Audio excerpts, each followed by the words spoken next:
Olá, meu nome é Juliana Lima e meu parceiro no trabalho é o Bruno Diego. E para a apresentação, nós escolhemos o aplicativo móvel para restaurantes. Inicialmente, eu irei abordar alguns conceitos da metodologia utilizada, do Scrum, e em seguida o Bruno dará continuidade à apresentação, pondo em prática os conceitos mencionados através da demonstração do desenvolvimento do nosso app, utilizando a metodologia Scrum. Bom, o Scrum é uma metodologia utilizada na gestão e no planejamento de softwares, embora também seja utilizado em outros campos, como pesquisas, vendas, marketing, enfim, áreas em que seja necessário a união de esforços de um conjunto de pessoas, ou seja, uma equipe. O Scrum descreve um conjunto de reuniões e ferramentas que atuam juntos para ajudar as equipes a organizarem e gerenciarem o desenvolvimento do software. É considerado uma metodologia ágil que, de uma forma dinâmica, usa sequências de trabalhos incrementais e interativos para concluir as etapas propostas, tendo como resultado a máxima produtividade. Essas etapas são classificadas em estágios, que são esses exibidos no slide. Temos o backlog, que corresponde a um registro ou histórico de requisições. Essas requisições normalmente partem do cliente, mas podem ser internas também. Temos o to-do ou red tasks, que são as tarefas a serem realizadas. Em seguida temos o fazendo ou work in progress, traduzido para o inglês, que é a etapa do desenvolvimento. Logo após temos o em revisão ou review. Nessa fase a tarefa é revisada, podendo haver o incremento ou não no projeto. E finalmente o feito ou done, que é a conclusão da tarefa, podendo assim seguir para a fase de produção. Bom, os elementos que compõem o Scrum, eles encontram-se divididos em 3 categorias.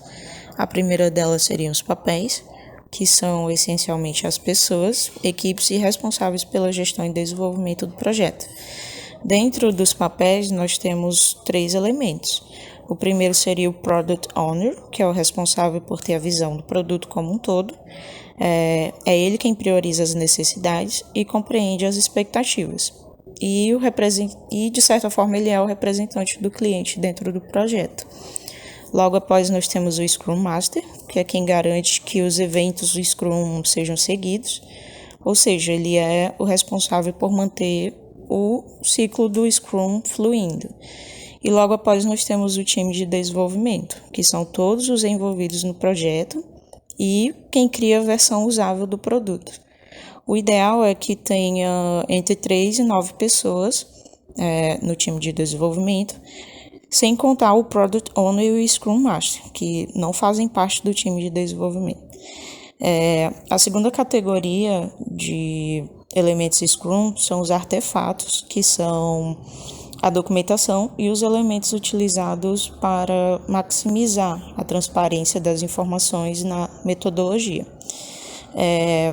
Os artefatos dividem-se em Product Backlog, que é o documento que descreve todos os requisitos de um sistema. Nele está contido todas as informações pertinentes ao projeto.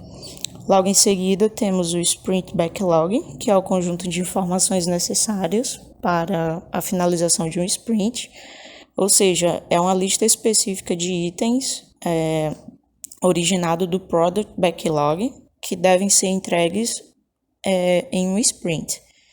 E por fim temos o incremento, que é a soma de todos os itens do Product Backlog que foram finalizados desde a última atualização. É de responsabilidade do time de desenvolvimento garantir que os itens do Sprint Backlog estejam no incremento. A terceira e última categoria de elementos Scrum são os eventos, que são usados para manter a equipe alinhada, para produzir mais, melhor e em menos tempo.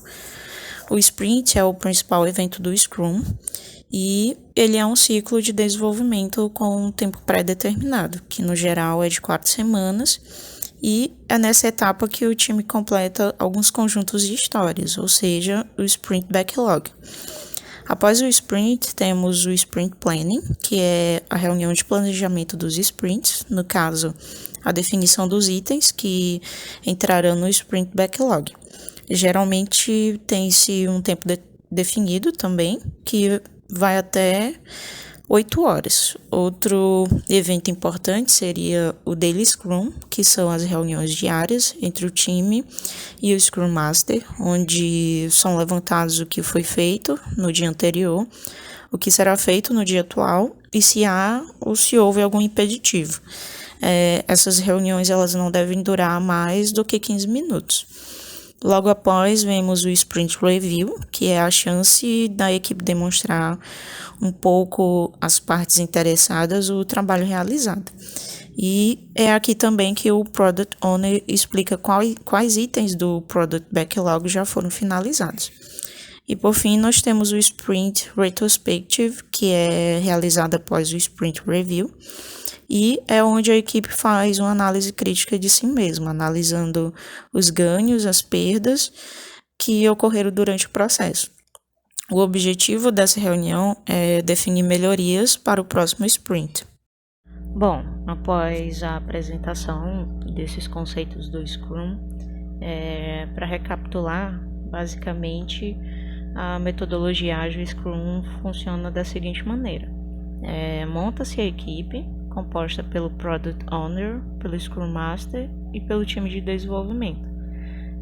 Com o Product Backlog em mãos, ou seja, o documento com todas as funcionalidades necessárias para o desenvolvimento do produto, a equipe realiza o Sprint Planning, que é a reunião que irá determinar a duração de cada ciclo de trabalho, resultando no Sprint Backlog, que é o documento com as etapas dos sprints. Todos os dias a equipe faz uma rápida reunião para avaliar o que foi e será feito e se existe algum impedimento na continuidade do processo. Com base no documento Definition of Done, o time de desenvolvimento sabe quando um sprint pode ser considerado concluído. Para verificar e adaptar o produto, faz-se necessário a reunião chamada Sprint Review, seguida da reunião de verificação do próprio processo de trabalho, que seria o Sprint Retrospective, antes de partir para a próxima etapa.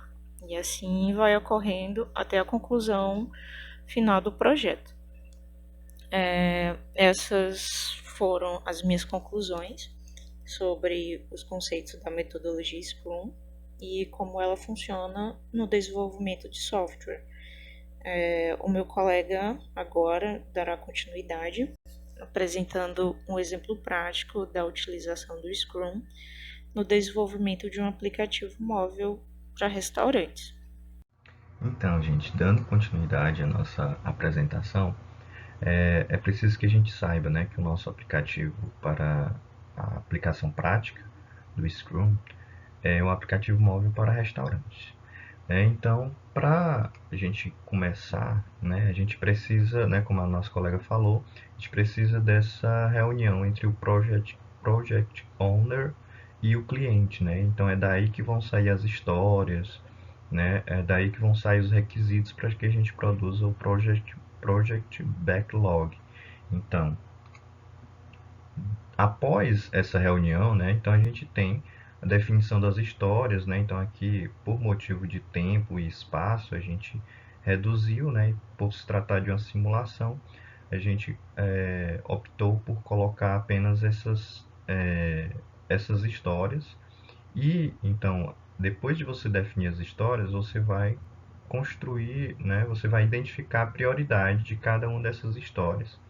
E o próximo passo é estimar quanto tempo a sua equipe, né, o seu time, vai levar para fazer, para concluir, né, cada uma dessas histórias, né? E como a gente viu, essas histórias elas são constituídas por funcionalidades, né? Então cada uma dessas histórias elas vão gerar uma funcionalidade para o software que a gente quer desenvolver, que é o aplicativo móvel para restaurantes, né?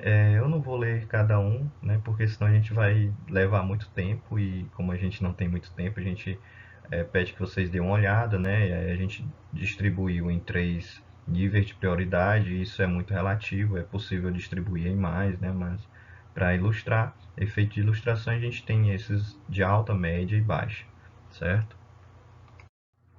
É, Depois de definir o Project Backlog, as histórias, né, a gente pega as histórias e vai colocá-la no sprint. Né? Então a gente faz o sprint backlog, já é uma reunião entre o Scrum Master e a equipe, e aí se divide, né? Quanto tempo a gente define em conjunto, né? Quanto tempo cada sprint vai levar, e nesse caso, nesse exemplo, né, a sprint que a gente decidiu terá o total de 20 horas. Né? Então, a cada 20 horas a gente quer concluir cada sprint.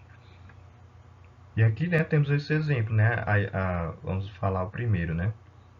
Então, você como atendente, né, gostaria de registrar os pedidos para controlar a capacidade de produção da cozinha do restaurante. Né? Então, a gente pode dividir essa história, né, nessas tarefas. Né? Incluir o pedido na fila de pedidos, excluir o pedido, consultar o pedido, alterar o pedido. Né? Então, são essas tarefas, mas isso é relativo. Né? Então, para o nosso exemplo, são essas aqui que a gente definiu, e assim sucessivamente para as outras tarefas.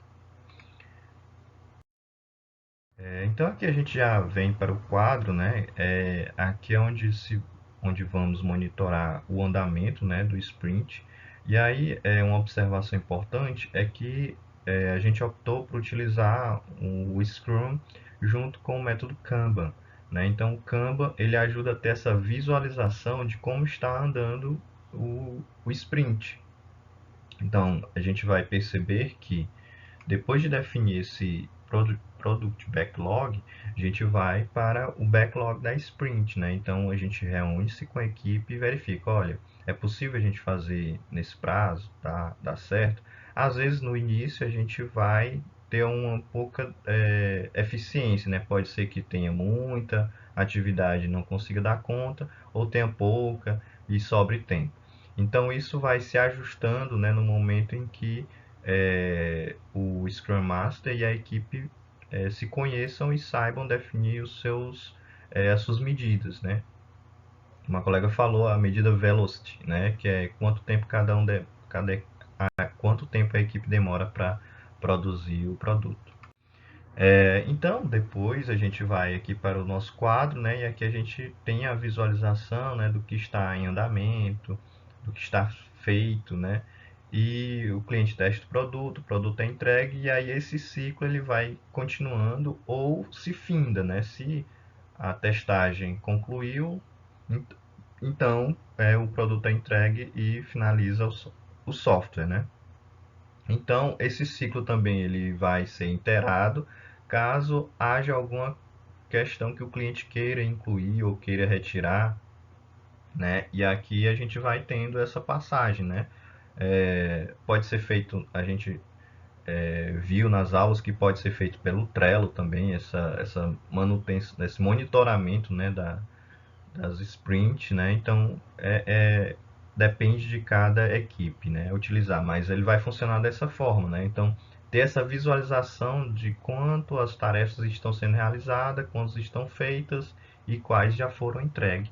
E assim vai ocorrendo esse ciclo, né? Então, se houver algum problema, o ciclo ele dá uma pausa e verifica onde está o problema, né? E caso haja essa necessidade de retorno, né? Que tem lá, como a gente viu no vídeo, né, o retrospective. E aí você tem a iteração e verifica se há onde está o problema ou onde está algo para ser acrescentado e é acrescentado. Então, gente, nossas referências são essas. Eu agradeço a atenção